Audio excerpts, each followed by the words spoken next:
आपका वोट आपकी ताकत, वोट जरूर डालें।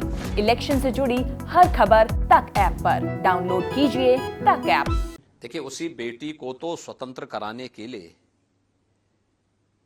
उसी बेटी को तो अधिकार देने के लिए प्रधानमंत्री मोदी जी ने 3 तलाक की कुप्रथा को हमेशा के लिए रोका है।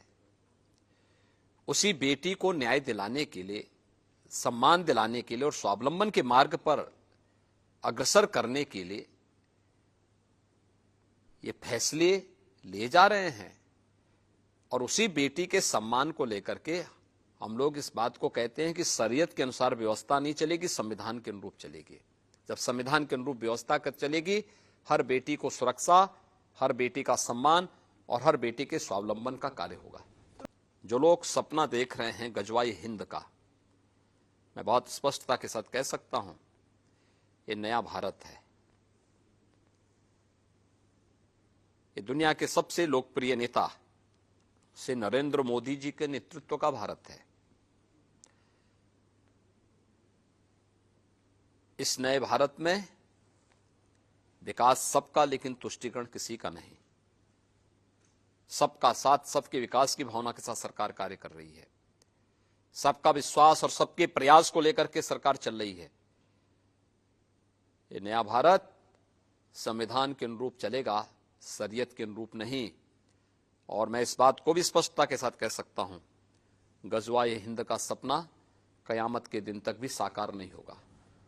सर, हमने देखा है एक हिजाब को लेकर कंट्रोवर्सी चल रही है, उस पर आपका कोई व्यू है कि हिजाब? देखिए, मेरा तो बहुत स्पष्ट मानना है, भारत की व्यवस्था संविधान के अनुरूप चलनी चाहिए। हमारी व्यक्तिगत आस्था, हमारे व्यक्तिगत स्वयं के अधिकार या हमारी स्वयं की पसंद नापसंद हम देश के ऊपर लागू नहीं कर सकते, संस्थाओं के ऊपर लागू नहीं कर सकते। ये नहीं लागू कर सकते हैं। क्या मैं उत्तर प्रदेश के अंदर सभी कर्मचारियों को या सभी लोगों को ये बोल सकता हूं कि आप भी भगवा धारण करें? ये उनका विषय है, जो उनको धारण करना करें। लेकिन ड्रेस कोड स्कूलों में लागू होना चाहिए, स्कूल का विषय है, स्कूल के अनुशासन का विषय है। आर्मी में कोई ये कहेगा कि हम लोग जो है अपने अनुसार चलेंगे, फोर्स में कोई इस प्रकार की बात करेगा? कहां अनुशासन रह पाएगा? व्यक्तिगत आस्था आपकी अपनी जगह होगी, लेकिन जब संस्थाओं की बात होगी तो संस्था के नियम कानून को हमें मानना होगा। देश की व्यवस्था होगी, देश के संविधान को मानना होगा। ये तो हर व्यक्ति जानता है कि जनता ने उनको इस लायक छोड़ा ही नहीं कि वे फीता काट सके। जनता जनार्दन की अपार कृपा उन पर थी कि उनको जैसी करनी वैसी भरनी का संदेश भी दिया है। लेकिन हां, कुछ तथ्य मैं जरूर रखना चाहता हूं। एक तथ्य सर्वविदित है, 1947 से लेकर के 2017 तक 70 वर्षों में उत्तर प्रदेश में 12 गवर्नमेंट मेडिकल कॉलेज बन पाए थे। 70 वर्षों में 12 और 5 वर्ष में हम इस समय 33 नए मेडिकल कॉलेज बना रहे हैं यूपी में, जिसमें 17 क्रियाशील हो चुके हैं, से 16 पर वर्तमान में कार्य चल रहा है।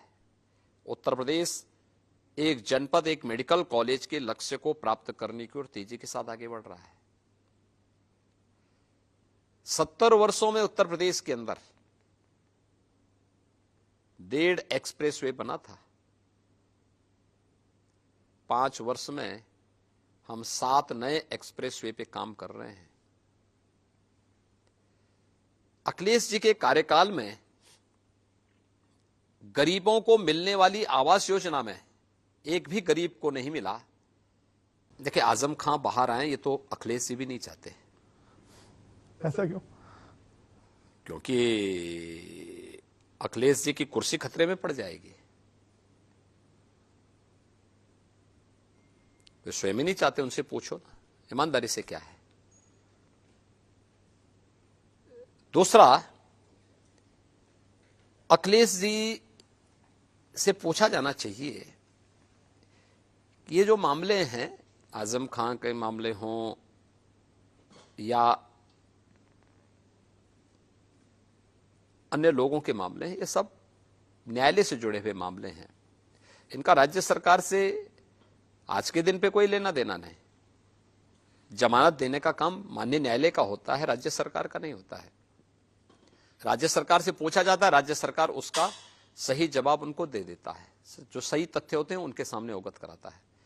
इसलिए उसको राज्य सरकार के साथ जोड़ना गलत है, तथ्यों को तोड़ मरोड़ करके प्रस्तुत करने वाली स्थिति है।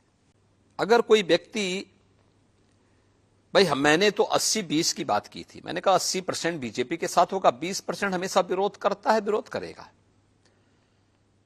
हमने जाति मत मजहब की बात नहीं की थी, हमने तो 80 बनाम 20 की बात की थी। 80 वे लोग